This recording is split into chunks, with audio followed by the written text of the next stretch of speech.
Welcome to another $4 million strategies. Today we have marketing expert Behdad Jamshidi of CJAM Marketing. B, tell us the best way how to create a scalable marketing process.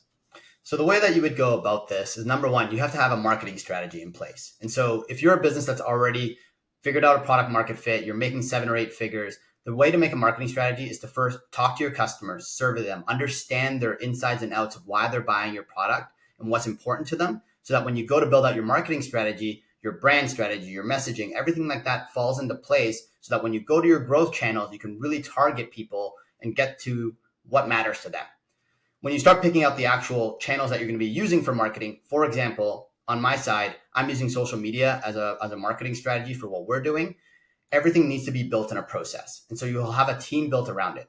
So when I'm building out videos, I have a whole process set up in ClickUp from different processes of where the video's at. Are we adding copy in there? Do we need to add other formats, whether we're posting on LinkedIn, Facebook, Instagram, so that we can get our content live in the most efficient and effective way possible? So as a business owner or CEO, you're not sitting there trying to figure out where everything is. All you have to do is build the content, share your knowledge, and let your team take place of everything else in the marketing strategy.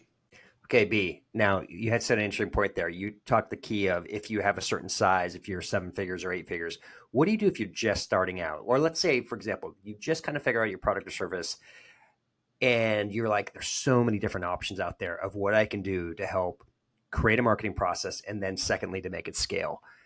What's your recommendation who somebody's in that stage of their business? Yeah, if you're in the beginning, you're going to have to learn a lot of that stuff yourself initially. And so dive into it, go with the channels that you feel comfortable with or the ones that you think will allow you to stand out the most.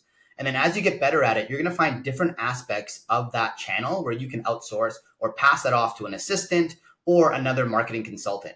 And so slowly you'll basically pass off little things until no longer you're touching it. And it becomes a scalable process because you removed yourself from the time that it requires for you to take care of that channel, so you can focus on other things in your business. So outsource as much as you can. Perfect. Okay. And so then that's always the challenge too on the outsourcing side. Somebody in the early stages is like, I can't afford to do that, right? You know, they're thinking I have to do everything myself. How do you help people get over that challenge of like, this is why you do outsource?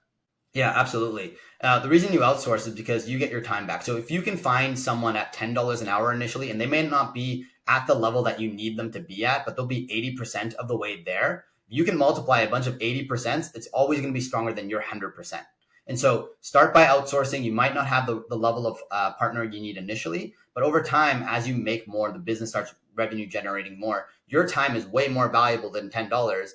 Then you can start hiring other people to help you at the level that you want after the fact. Okay, let's go to the other side of the equation. Let's say you have a legitimate, solid team in place, and they're like, no, we've got this. We don't need to outsource. But you recognize there's a better opportunity just based on your experience that you've done in the past. How do you help a business owner to overcome that obstacle? Yeah, that's a great question.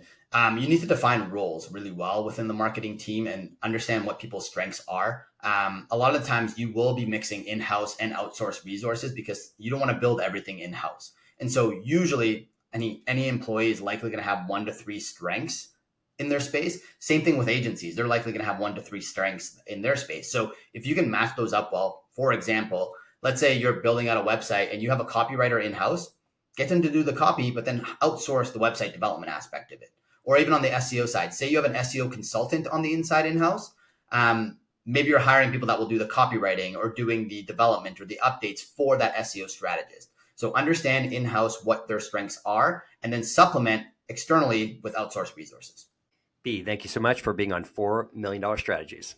Thanks for having me, Carl.